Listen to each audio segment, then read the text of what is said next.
nuestro tema del día de hoy como una continuidad a lo que exploramos hace 8 días. Ya hemos comenzado a plantear el trabajo psicológico, el estudio de sí mismo. Pero dentro de este estudio es obvio que debemos de aprender a transformar algo dentro de nosotros. Pero ¿a través de qué fuerza? ¿A través de qué poder? ¿Cómo podríamos nosotros cambiar algo que ha existido en nuestro interior durante múltiples encarnaciones? Pensamientos, emociones, entidades psicológicas que han sobrevivido al tiempo y al espacio. Utilicemos nosotros nuestro entendimiento. La mente no puede eliminar a la mente. Recuerden que somos seres multidimensionales. Tenemos nosotros el cuerpo físico.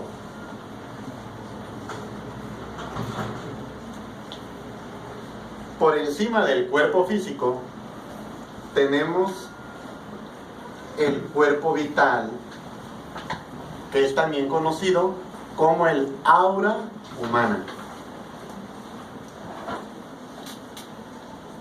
De hecho, los de los martes nos pueden ir diciendo los cuerpos, así como ven.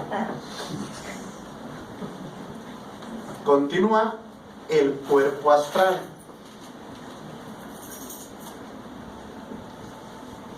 El cuerpo mental. Aquí debo detenerme para hacer algunas explicaciones. El cuerpo físico es conocido como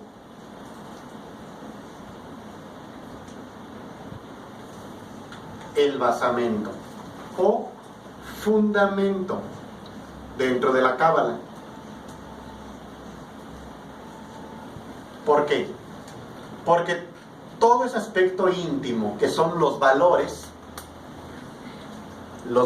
psíquicos, positivos o negativos que cargamos, no pueden expresarse ni retroalimentarse sin esta ventana de expresión tridimensional, sin esta cristalización de nuestro ser, sin esta cristalización física de lo que interiormente somos.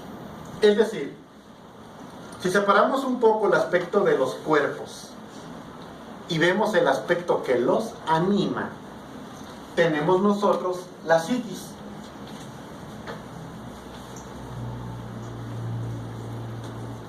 Eso que entendemos como alma.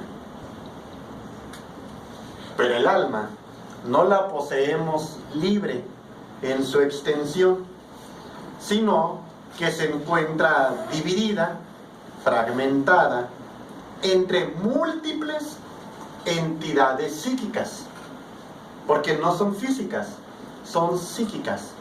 Los amos de cada pensamiento, de cada sentimiento, de cada impulso, lo que llamamos el ego. Entonces, ¿qué parte de nuestra alma está libre? ¿Qué parte de nuestra alma hace que le interesen estos temas? ¿Qué parte de nuestra alma es filósofa y dice, ¿quién soy? ¿Por qué estoy aquí? ¿Cuál es mi misión en la vida? El 3% de esencia libre que tenemos. Es eso. Eso es lo que puede detener el proceso degenerativo de un ser humano. Eso es lo que experimenta el remordimiento interior. Eso es lo que nos hace anhelar la luz, la esencia. Y el ego es el 97% del resto de nuestra psiquis. ¿Se acuerdan que enumerábamos diferentes efectos del orgullo, verdad? Vimos allí el yo sabiondo, el de la vanidad, altivez, altanería, etcétera, etcétera. Y si seguimos explorando la ira, si exploramos la pereza, si exploramos la envidia, si exploramos la codicia, si pudiéramos definir psicológica y anímicamente los más de 10,000 agregados psíquicos que cargamos dentro, nos daríamos cuenta que las reacciones humanas al presente son ego.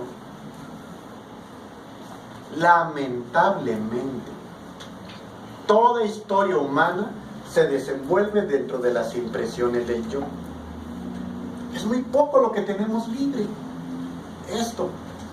Y hay muchas trampas en el camino que te llevan a asumir que el ego es parte de tu alma. Y es entonces cuando surgen los conceptos cerrados, como decíamos hace 5 clases, que les comentaba, que por ahí veía una publicación del Facebook de una persona que decía, ¿qué hacer con el ego?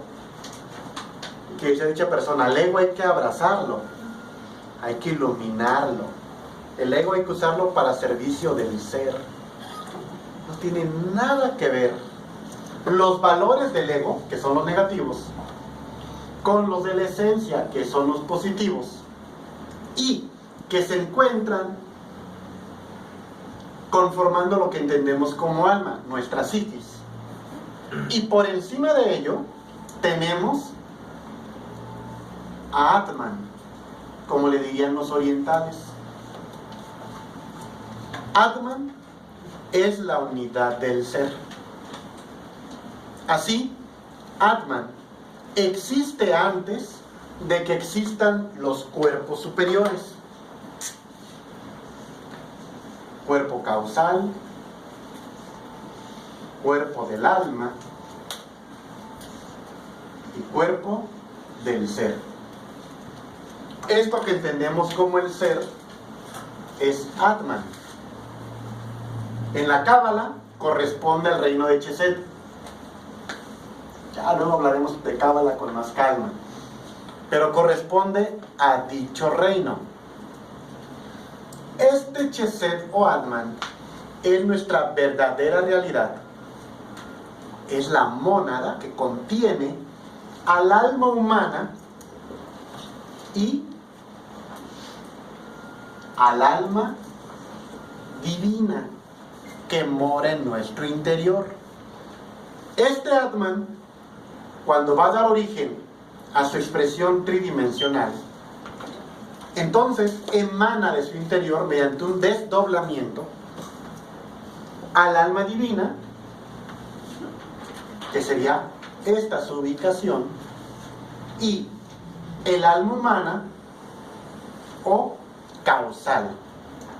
Pero resulta que dentro de dicho proceso, esto es una derivación, alma divina, alma humana. Y entonces, como modelo de creación, se deriva el padre-madre, porque aquí es la unidad padre-madre, Atman, se deriva en el ser y se deriva en nuestra madre interna. Por ello es que Elena Petronila Blavatsky, la gran iniciada, fundadora de la teosofía, mencionó: existen tantos padres en el cielo como hombres en la tierra. Y uno dice, ¿a qué se referiría Elena Petronila Blavatsky? A que cada uno de nosotros posee un ser. Digamos que Atman es el ser manifestado, pero Atman individualizado es el ser y a su vez origina a la Divina Madre, que es la dualidad Dios Padre, Dios Madre en nuestro interior. Recordarán ustedes que existe a nivel mundial una época en la cual antiguamente se le denominaba como el matriarcado. aquella época en la cual se formaban las Venus paleolíticas, las vírgenes negras de la antigua Europa, y que señalaban un culto hacia lo femenino. Bueno, también recordaremos que en el antiguo Egipto existían los templos de la diosa Isis, y existió también una orden de iniciadas que eran las Nefertitis, pero los historiadores han hecho de la orden de las Nefertitis un personaje, una Nefertiti, y era una orden iniciática femenina. Así, la Tonantzin azteca viene a ser también el reflejo cosmogónico y divinal del aspecto femenino de Dios, dentro y fuera de nosotros. Es decir, el Padre Eterno Cósmico Común también es madre. Esa madre cósmica también es padre. Ambas se desdoblan, se derivan para dar origen a la creación. ¿Han colocado ustedes atención en la manifestación cósmica del Eterno Femenino? ¿Qué hay en la mirada de cada mujer? ¿Qué hay en la belleza de cada flor? ¿Qué hay en la palabra amor que no una a la mujer? La mujer es la expresión del amor divino, y el Padre es la expresión de la sabiduría. Ambos se complementan. Hay un algo en los ojos de la mujer que le vuelven sus ojos femeninos. Hay un algo en los ojos del varón que los tornan masculinos. Y ese algo es indefinible y no es genético. Porque aunque un hijo tenga los ojos de su madre, es una belleza masculina. Y aunque una niña tenga los ojos de su padre, hay un halo que es totalmente femenino. O sea, que estamos hablando de que el hombre y la mujer, como reflejo de la divinidad, tal como es arriba es abajo, y tal como es abajo es arriba, son una expresión de la divinidad, pero caída. Hoy día la mujer está caída en sus valores internos. El varón también está caído. Pero dentro de nuestro templo interior, voy a borrar un poco.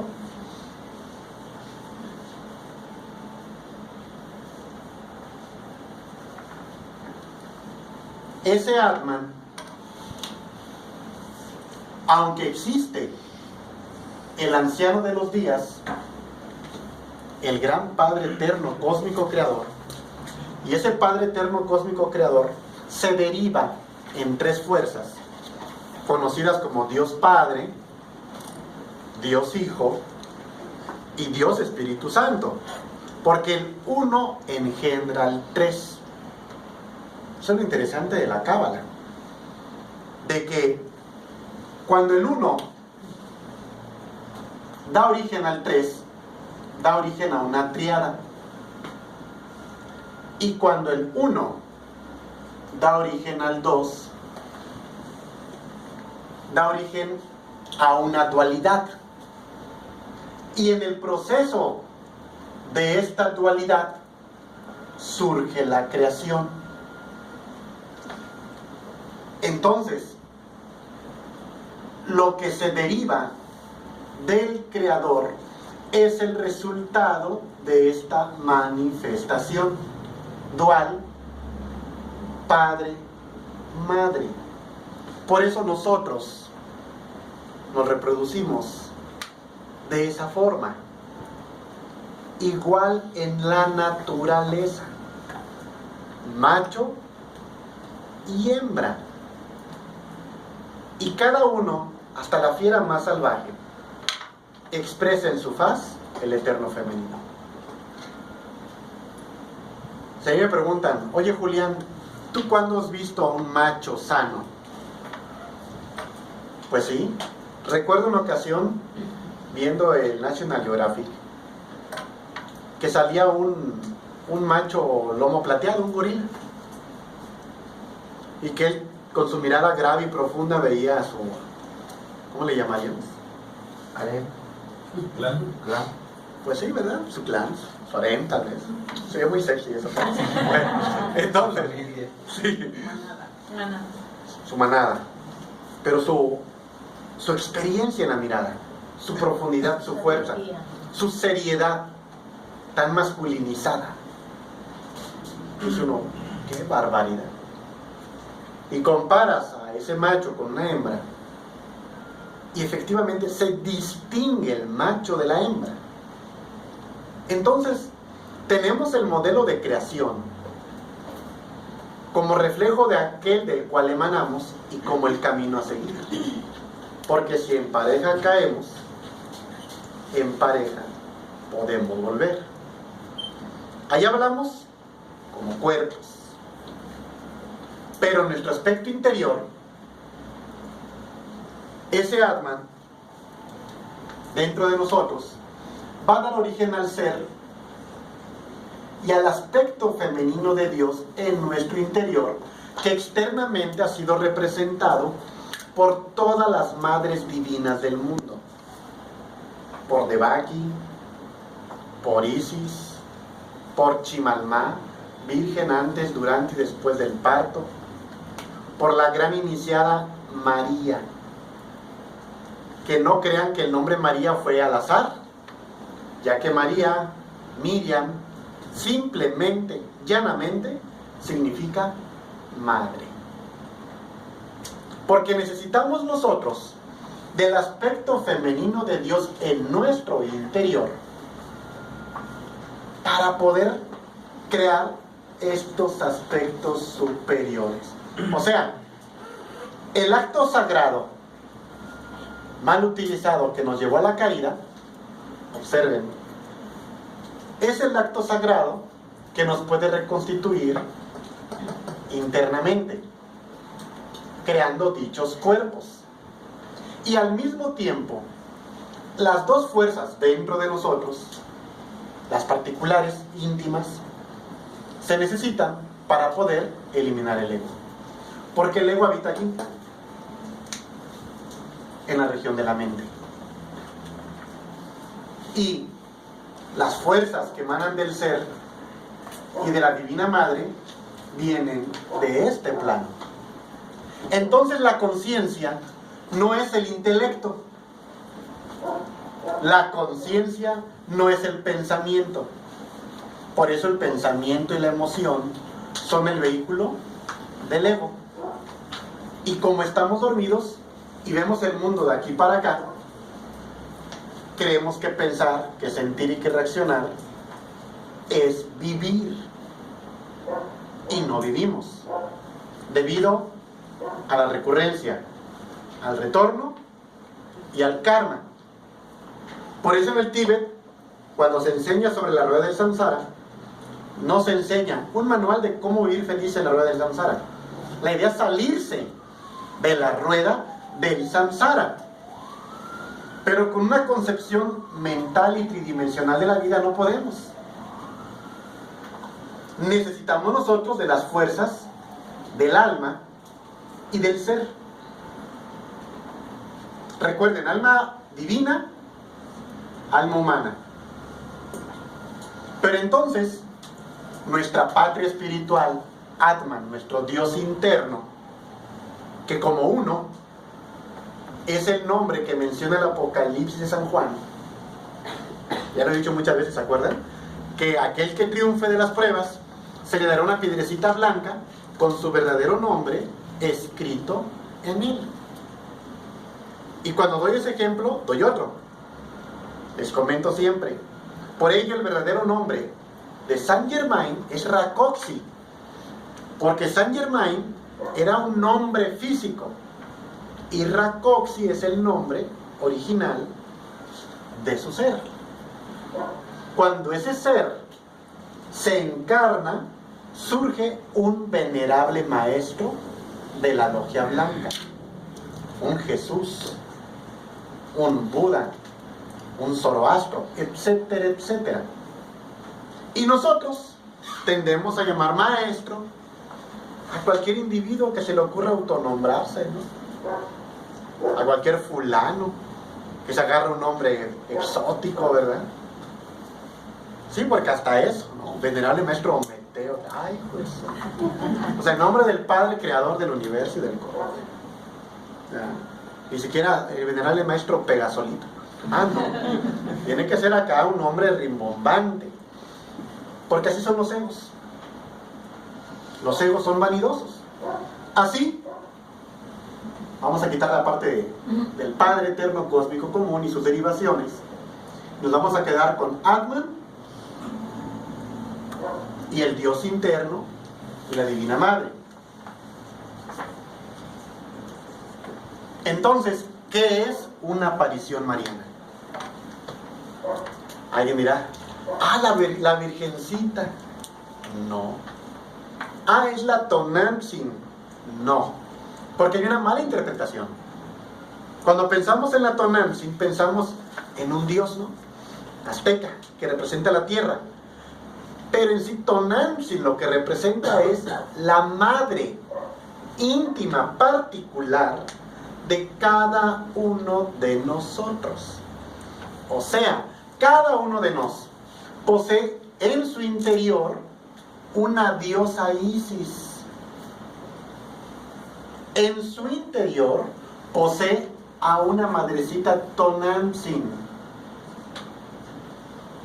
a una diosa Diana, a una Hathor, Devaki, Rea, Cibeles, etcétera, etcétera. ¿Qué es lo que representan las vírgenes y las diosas de la época lunar? ¿Se acuerdan que el conocimiento se da en 3 niveles? Para el profano, no, pues vaya a adorar a la diosa Isis. Y para el iniciado, sabe que la porta en su interior. Y sabe que esa fuerza del eterno femenino dentro de él es la suma del amor del Padre hacia nosotros. Y tiene una manifestación tridimensional, aparte de la mujer, nuestra propia madre. Aun cuando haya sido la peor madre, o la más egoica madre, el eterno femenino le usó para colocarnos en este plano por amor. Y ese amor, uno no lo entiende, porque ese amor puede ser kármico, ¿verdad? Y tal vez lo que tú necesitas es todo ese escenario en el que estás. Tal vez trataron de abortarte, se golpeaba el vientre, se drogaba, etc. Tú lo creaste. Y llegaste al punto matemático que requerías. Eso es amor. Vean ustedes de cómo estamos hablando, ¿no? ¿En qué nivel? Pues bien, entonces, ese eterno femenino, cuentan las crónicas, que a través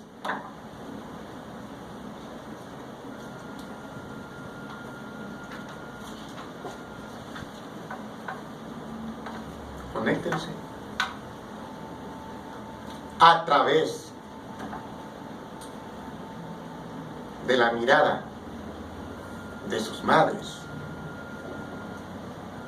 se ha expresado siempre.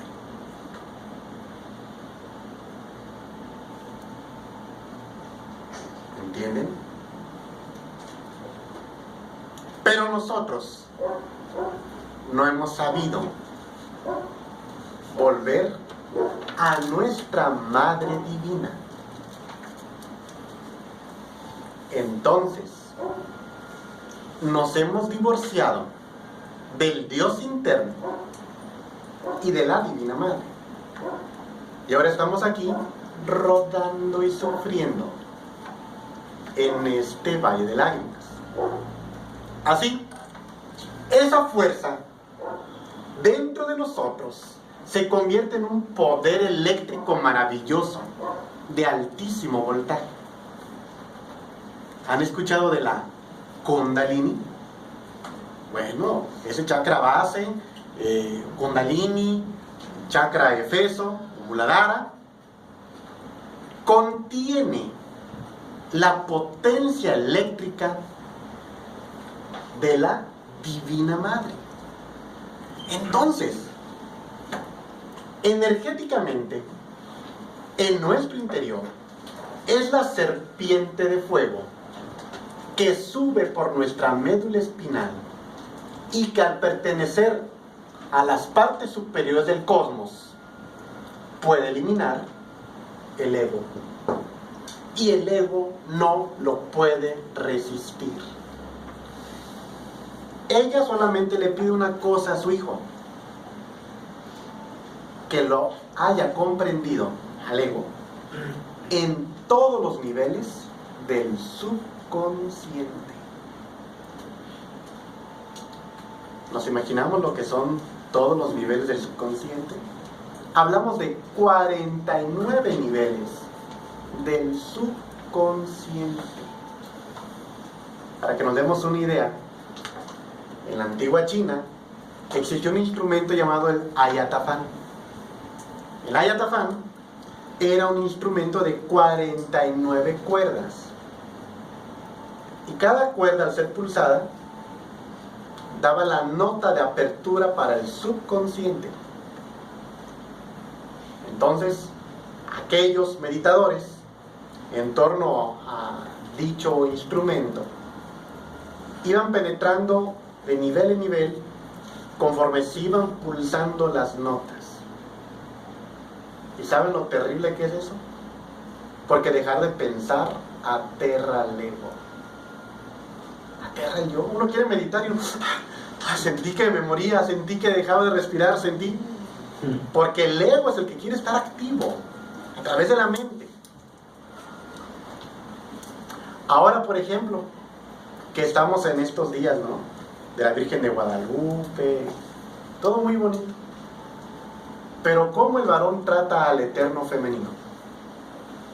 Vemos al eterno femenino en la mujer, en nuestra esposa, en nuestras hijas. ¿Cómo la mujer se considera a sí misma como eterno femenino? ¿Hasta qué grado se reivindica? ¿Hasta qué grado la mujer se diviniza?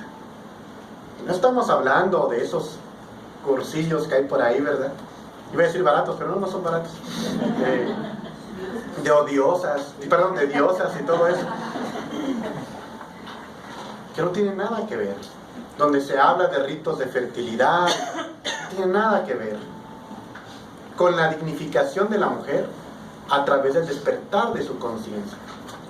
Y la conciencia del hombre y de la mujer no pueden despertar o no puede liberarse mientras el ego siga existiendo, que es la causa del dolor, la causa del sufrimiento en cada uno de nosotros. Entonces, ¿creemos acaso que al ego lo vamos a refinar? Como diría alguien por ahí una ocasión aquí en clase, me vi la envidia. Se acordaron. Y la llené de luz, y se murió la envidia,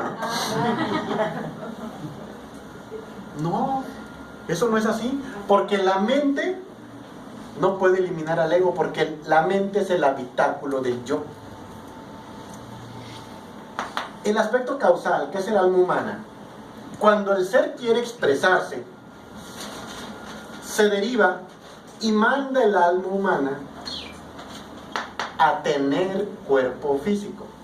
Y el alma humana penetra en la primera inhalación y se expulsa en la última exhalación, en el estertor agónico, el aliento de vida. Pues bien, esa alma humana no se tiene liberada. Y el cuerpo causal no se posee. Nosotros lo que tenemos son harapos lunares. ¿Se acuerdan de la parábola bíblica? Que fueran por ricos y pobres, ¿no? Para el gran convite. Y llegan y agarran a uno y lo amarran y échenlo fuera porque anden harapos. Bueno, se invitaron a ricos y a pobres. ¿Por qué discriminar a un pobre, no? Porque era una pobreza interior de la que se está hablando.